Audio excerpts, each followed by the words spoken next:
Hello students, बेटा आज के अपने इस क्लास में मैं आपको जो कि हमारा फर्स्ट चैप्टर है अकाउंटिंग, उसके बारे में कुछ बताने वाली हूँ। आप क्योंकि नए होते हो अकाउंट्स के लिए, बिज़नेस के लिए, तो आपको सबसे पहले ना इनका मीनिंग जानना बहुत ज़्यादा ज़रूरी होता है बेटा कि what is the meaning of accounting. अगर आपसे पूछ ले कि आप अकाउंटिंग कर रहे थे, इसका मीनिंग क्या है, या और कुछ पूछ ले, तो फिर सबसे पहली बात होती है किसी भी सब्जेक्ट का ना मीनिंग पता होना ज़रूरी होता है। तो अगर आपसे कोई पूछे what do you mean by accounting, तो आप क्या बताओगे बेटा? देखो, अकाउंटिंग का मीनिंग अगर आपसे पूछा जाए, भाई आप क्या करते हैं अकाउंट्स में? रिकॉर्ड करते हैं, समराइज़ करते हैं, क्लासीफाई करते हैं। अब ये चीज़ें कैसे करेंगे आपको मैं बताती हूँ। आप सारी ट्रांजैक्शंस को रिकॉर्ड करते चले जाते हैं, आपके पास इतना कैश आ रहा है, इतना जा रहा है, इतना कैश आ रहा है, इतना जा रहा है। उसके बाद आप क्या करते हैं, जैसे आपने पेमेंट की है तो 10 बार अगर आपने फर्नीचर की पेमेंट की है तो आप वो सारी 10 की 10 पेमेंट अलग लिख के फर्नीचर का टोटल करके बता सकते हैं कि आपके पास कितना फर्नीचर है। क्लियर हो गया? तो इसी तरीके से अगर मैं आपसे कहूँ कि आपने फर्नीचर अकाउंट निकाल लिया, अगर आपसे स्टॉक का पूछा जाए तो आप स्टॉक की बता सकते हो। अगर आपने सामान, जो भी आप प्रोडक्ट आप मैन्युफैक्चर कर रहे हैं, उसको सेल करके 10 बार आपके पास इनकम आई है, तो आप क्या करेंगे, वो 10 के 10 बार से वो कर देंगे, आप बता देंगे कि भाई हमें इतनी इनकम मिल गई है। क्लियर हो गया बेटा? तो इसीलिए सबसे पहले ना अकाउंटिंग का मीनिंग जो है वो हम डेफिनेशन के थ्रू जानेंगे, और अकाउंटिंग का मीनिंग हम लिखेंगे, accounting is the art of recording, classifying,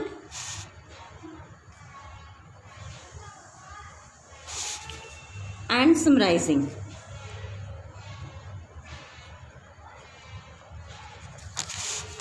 in a significant manner। अब बेटा ये significant क्यों बोल रहे हैं?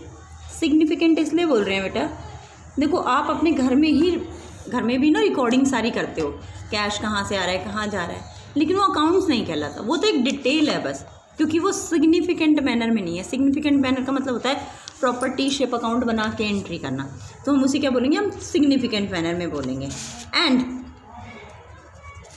इन टर्म्स ऑफ मनी, हमेशा जब भी कभी आप अकाउंट्स में रिकॉर्डिंग करते हैं तो आप हमेशा मनी की टर्म में ही कर देंगे।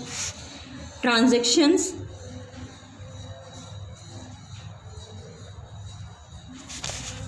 एंड इवेंट्स, जितनी भी ट्रांजैक्शन होंगी, जितने भी इवेंट्स होंगे, उन सब को आप मनी के टर्म में रिकॉर्ड करेंगे। ठीक है? In part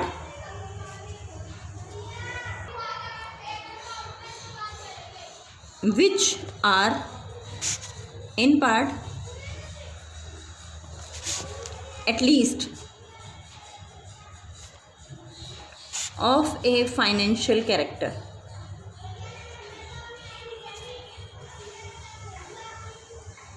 financial character and interpreting the result there of.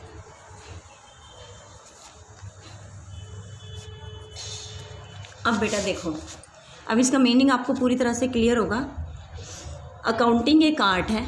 किस चीज़ की आर्ट है बेटा? आर्ट का मतलब वो चीज़ बेटा जो कि प्री डिटरमाइंड ऑब्जेक्टिव के साथ की जाती है। प्री डिटरमाइंड मतलब जिसका ऑब्जेक्टिव, जिसका मोटो आपका पहले से ही डिसाइड है, उसे हम बोलते हैं pre determined objective.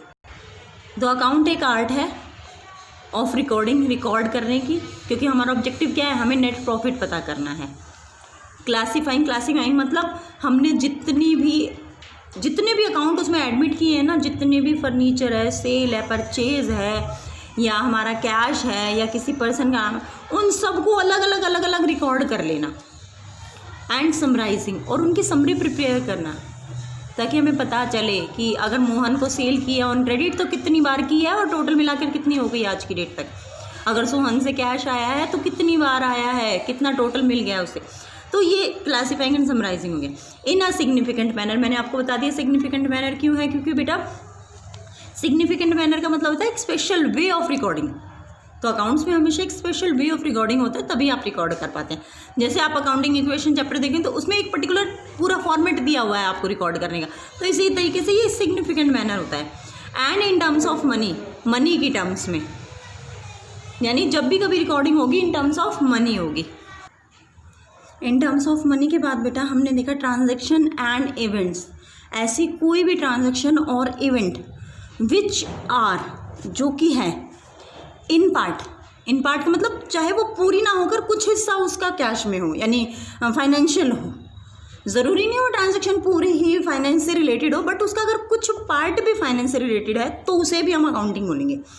At least of a financial character and interpreting the result thereof, और इससे जो भी कोई रिजल्ट आ रहा है उसको क्या करना, इंटरप्रिटेट करना। That is what, accounting.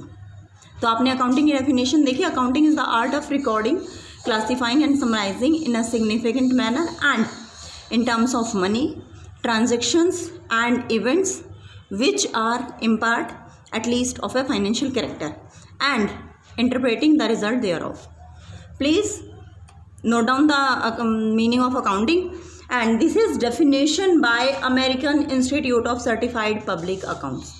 अगर आपसे मीनिंग पूछा जाए तो भी आप ये लिख सकते हो, और अगर आपसे डेफिनेशन पूछी जाए तो भी आप ये लिख सकते हो। This is the definition bye American institute of